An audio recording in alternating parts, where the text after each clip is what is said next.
Good Morning Business, French Tech. Et la French Tech aujourd'hui, c'est Jimmy. Bonjour Antoine Guyot, cofondateur et président de cette entreprise. On parle de micro-réacteurs nucléaires, les fameux SMR qui fourniront de la chaleur décarbonée à prix bas aux sites industriels. C'est la révolution totale de la filière nucléaire.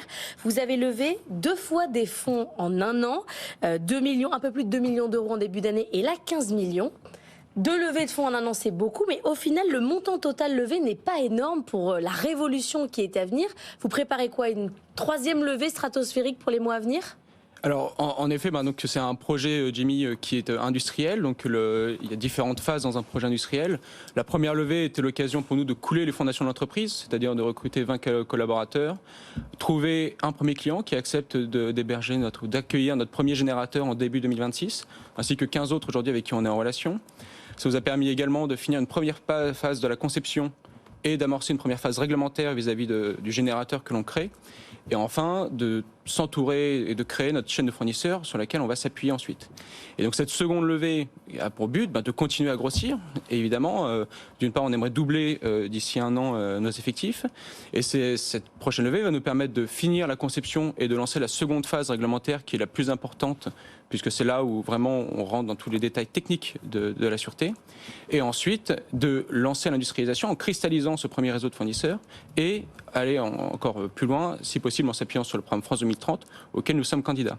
Et donc quand vous demandez, évidemment, est-ce qu'il y aura d'autres levées ? Oui, il y en aura d'autres, puisque l'objectif c'est de construire un vrai asset industriel qui nous permet de décarboner fondamentalement notre industrie.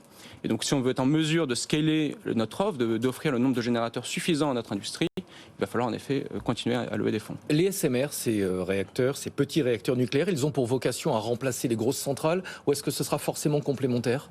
Alors, c'est souvent quand même mis en avant comme complémentaire. Alors, il y a les SMR type Neward, EDF qui justement sont là pour offrir une offre complémentaire aux centrales nucléaires. Nous, on a une offre qui est radicalement différente puisqu'on ne fait pas d'électricité, on ne fait que de la chaleur. Notre but, c'est vraiment de fournir de la chaleur industrielle moins chère et décarbonée aux industriels. Et donc, on a une offre qui est beaucoup moins puissante et qui change complètement les paradigmes. Combien vous pouvez produire ? Alors nous, aujourd'hui, on produit une puissance de 10 MW thermiques. Et pour vous rendre compte, un EPR, c'est près de 5000 MW thermiques. Donc on est sur une puissance complètement différente, avec une technologie complètement différente, qui est très sûre et très chaude. Si on regarde en termes de production d'électricité, les SMR, 300 MW, c'est quoi, un quart d'une tranche nucléaire classique ? Oui, ça dépend de la tranche que vous considérez, puisque c'est 300 MW, c'est des 900 MW, donc ça va de 1/3 à 1/6. Il y a 72 concepts actuellement en développement sur les SMR dans le monde. Il y a des pays qui prennent un peu de l'avance. La Chine a annoncé déjà des développements industriels. Vous nous parlez de 2026. Ça paraît très très tôt. On parle plutôt de 2030 pour des projets aboutis. Qu'est-ce qui fait que vous arriverez à 2026 ? Encore une fois, notre approche est radicalement différente. Notre but, c'est de décarboner l'industrie. Pour cela, c'est le but de tout le monde, j'ai envie. Décarboner l'industrie, vous ne trouverez pas un acteur sur ce plateau qui va vous dire que c'est pas son but. C'est vrai, mais on s'adresse à la chaleur. Et la chaleur, c'est un peu the elephant in the room, c'est-à-dire que c'est l'endroit où on n'a pas de solution, puisque les industriels ne peuvent utiliser aujourd'hui que des énergies fossiles pour leur production. Et c'est simplement que c'est la moins chère des solutions. Et lorsque vous regardez les énergies fossiles, ça coûte très cher quand vous en consommez beaucoup, et puis c'est carboné. Et donc, nous, on offre justement des générateurs thermiques qui remplacent cette chaleur-là.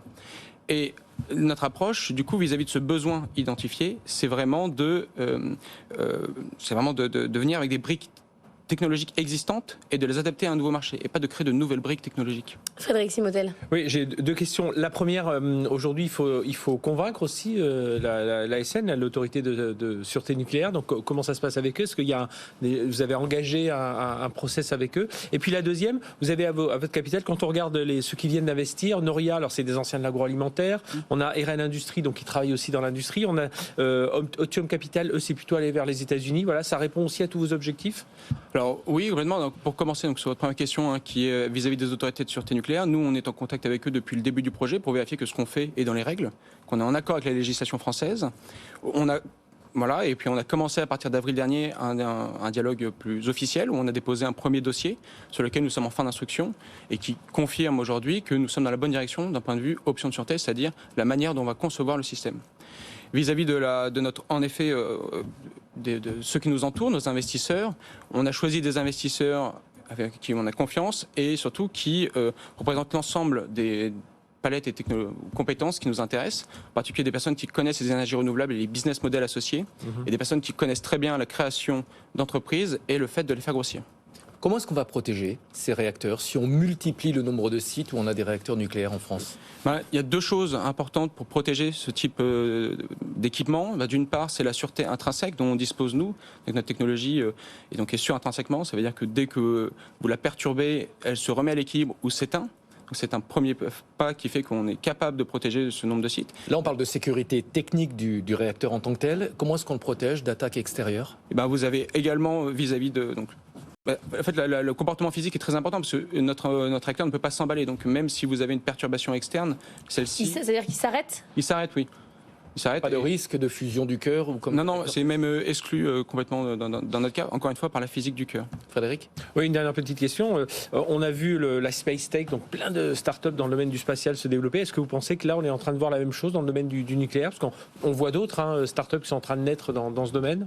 On pense en effet que c'est une tendance de fond. C'est-à-dire que quand on regarde l'histoire, il y a eu, dans les années 1700, on a découvert la machine à vapeur. 80 ans après, on avait la révolution industrielle.